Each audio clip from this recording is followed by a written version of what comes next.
Hello everyone, welcome to our work, Alpha MW Arabic edition of Multilingual Parallel Corpora with Multiword expression annotations.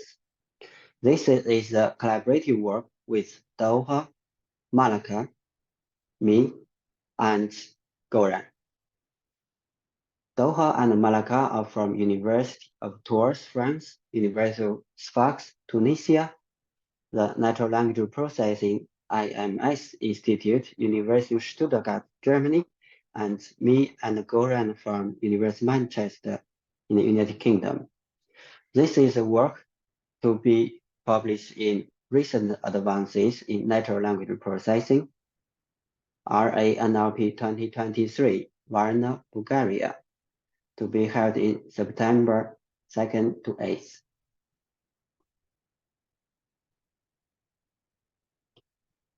The resources of our paper, including corpus and data, is already available on GitHub, and the original Alpha RW corpus presentation is available on YouTube. The original Alpha RW was presented in 2020, the joint workshop of multi-word expressions and electronic lexicons. Here is a screenshot of the GitHub page we created, where it shows the Arabic, Chinese, English, German, Italian, and Polish corpus are available on the GitHub page. Regarding the motivation of work, we firstly want to extend Alpha MW parallel corpus, especially for widely used languages such as Arabic and other languages, but also for low resource settings such as dialectal Arabic and other dialectal variations of popular language. And we wonder how good is modern standard Arabic in machine translation output by state-of-the-art machine translation engines.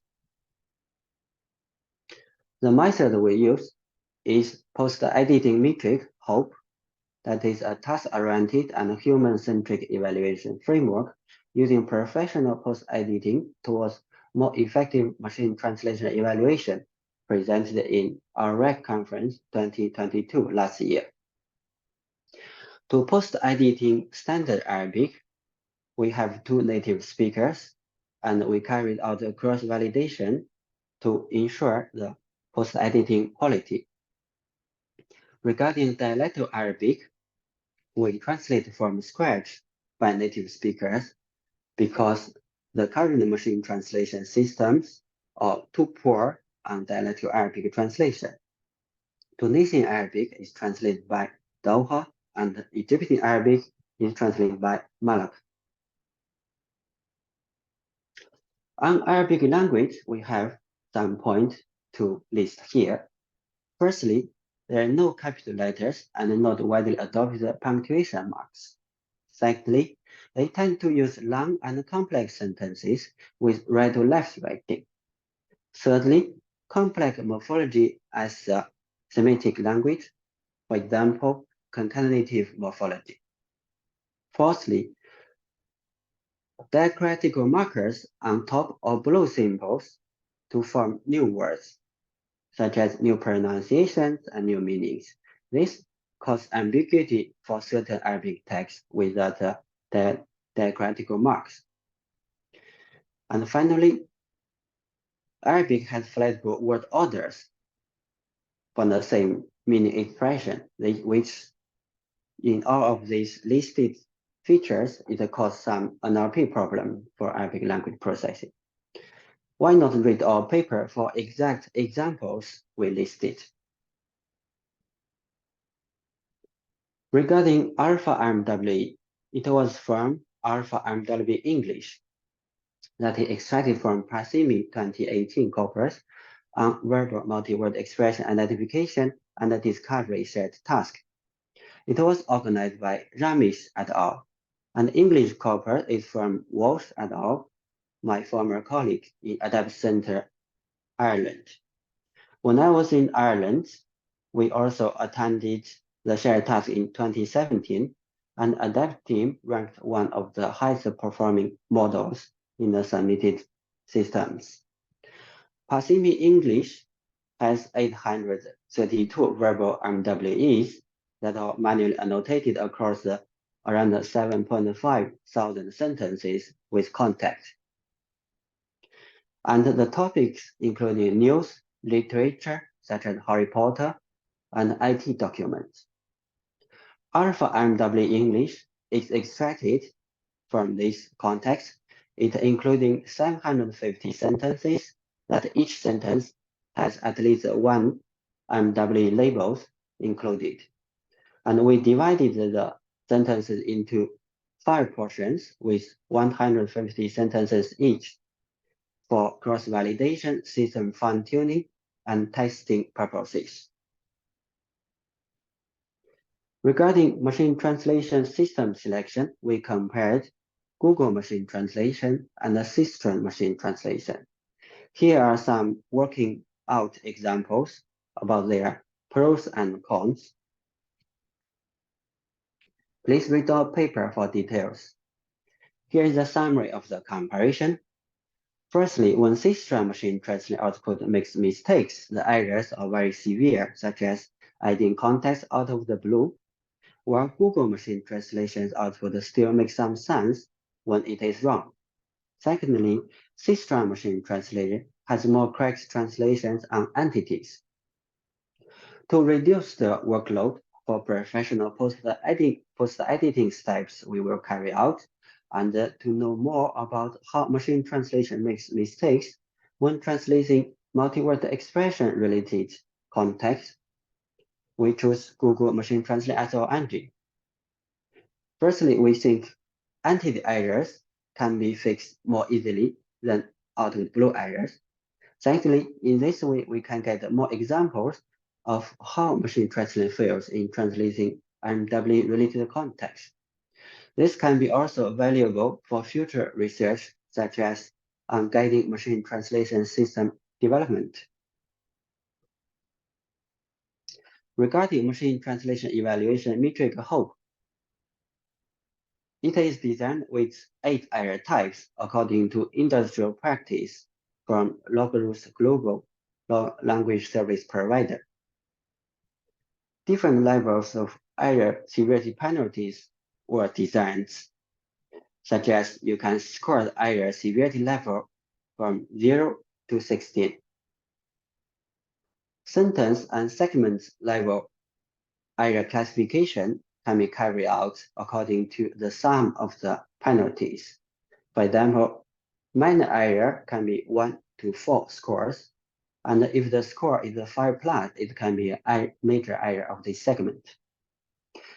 And for this study, we added 2 more error types. MMC is MWE missed chance.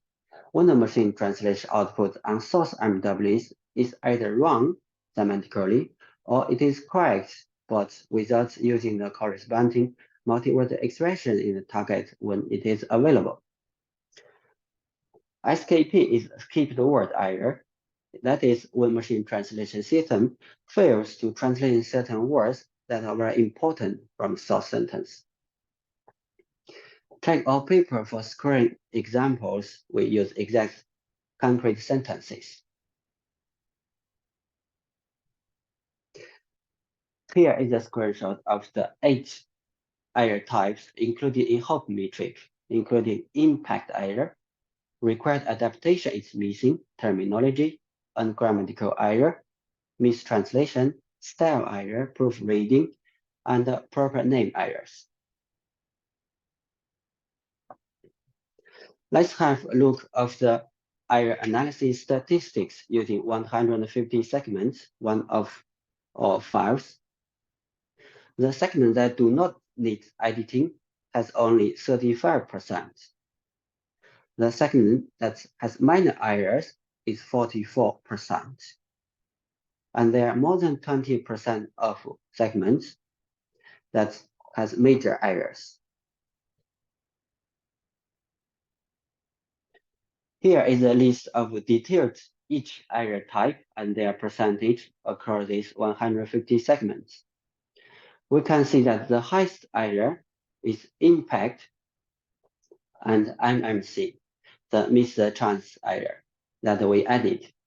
This also verifies that the MMC error type we introduced for this study is very important.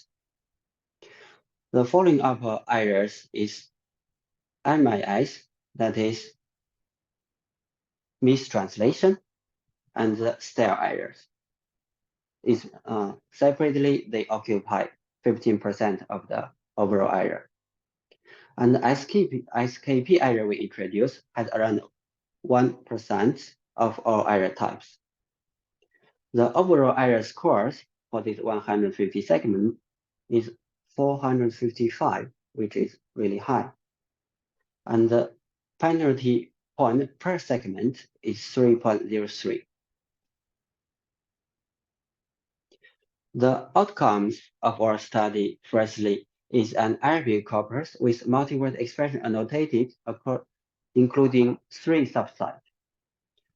Firstly, the standard Arabic corpus has around 2.7 thousand tokens. Tunisian Arabic has around 2.5 thousand tokens, and Egyptian Arabic has around 2,000 tokens translated. Secondly, the MTI analysis with both quantitative and qualitative annotations using Hopf metric can be very useful for linguists or computer linguists for further study. For instance, here is a screenshot of some examples annotated using Hopf metric. Their source sentence, SRC, SRC MWE source sentence multi-word expressions, Google Translate, different error types in Hopf metric, and the scores with different level of penalty. Then human gold standard that is post-edited by native speaker and cross-checked by second Arabic speaker, and the target MWE that is extracted, annotated from gold standard. Regarding future work, we plan to finish Alpha MW Arabic corpus at the moment, where we have 3 files translated and annotated. So we have 2 more files to finish out of all the 5, such as people can use any of them for their research purpose. We also wonder if it is possible to calculate inter-annotator agreement level for our study, because it is a complex task. It is very challenging to see if we can calculate this factor. Even though we have tried our best to ensure the translation quality by having 2 native speakers check the translation output. And then we want to include more Arabic dialects for people who are interested. Why not get in touch with us? Again, here is the corpus to download and the that site. And our original Alpha MW corpus presentation is available on the YouTube link. Thank you for listening to our Alpha MW Arabic corpus creation, and we hope this research will be useful for you.